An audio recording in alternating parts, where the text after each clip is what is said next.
Hello YouTube, my name is Mike Binder. I'm a writer, director, and a comedian. I've been in the stand-up comedy game world since the Paleozoic era. And I'm coming to you kindly asking you to get your shit together. In this chapter of the world of stand-up comedy, you are the most important platform in the world, bar none. Nobody is more important to the art of stand-up comedy right now than YouTube. There's really very little anyway. There's you, there's Netflix, and HBO. HBO does maybe 5 specials a year. Netflix does, 15 to 20. And I will say one thing about Netflix. If they do accept somebody, they don't censor them. They don't mess with them.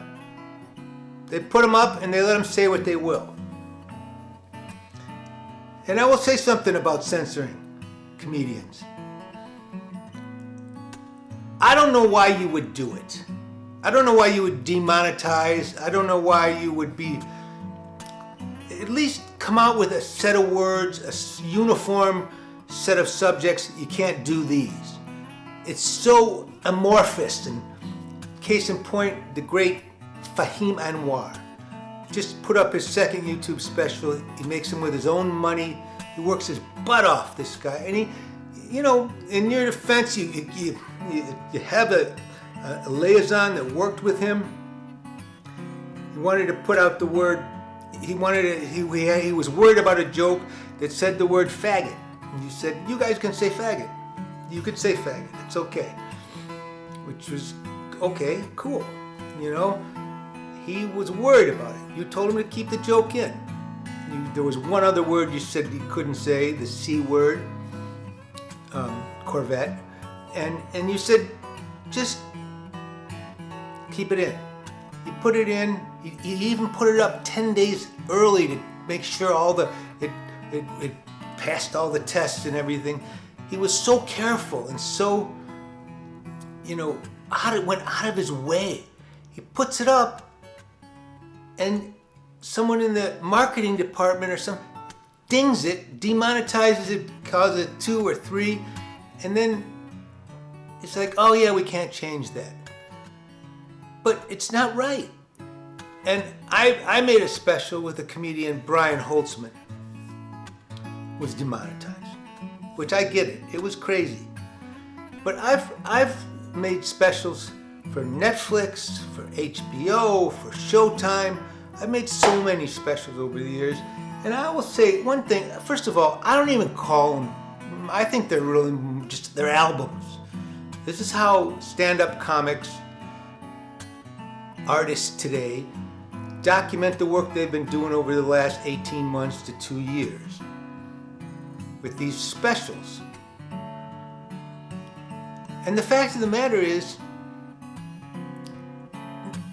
just the whole mindset of a comedian, the way it works, if a comedian, no matter how radical and out there he is, if he's doing a bit on tour, in the club he works in concert, in his country, in his state, and it consistently doesn't work to an audience, it's not going to be in the special. And if it is in the special, it's because it consistently got a big laugh. And if something makes audiences routinely in a large scope of the map laugh, it means it wasn't offensive. And yes, you might get some comments or some people laugh, but some people are offended by tuna salad. Some people are offended by everything. I'm sorry, you can't please everybody. And the fact is, there's no way that a comedian's gonna put a routine in his special, her special, that hasn't been worked out and hasn't played as funny to a lot of people. And again, people don't laugh at something that's offensive. So trust us. a little bit. Or if you don't trust us, give us a real set of guidelines. Don't demonetize us. You're really important to us right now. YouTube has broken more stars. If you look at Leanne Morgan, Brad Upton, Shane Gillis, Matt Rife, Brian Simpson, that's to name, this is just a ton of them. Then Netflix picks them up. Then HBO picks them up. Everyone's come out of YouTube. But just open up the broadband a little bit. Understand the responsibility you have for free speech in the world. Yes, you don't want to just let a bunch of maniacs on here.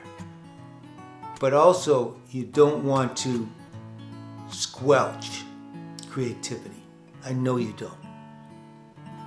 So I thank you, and I also thank you for all the wonderful cat videos, because they make me really, really happy. Bye.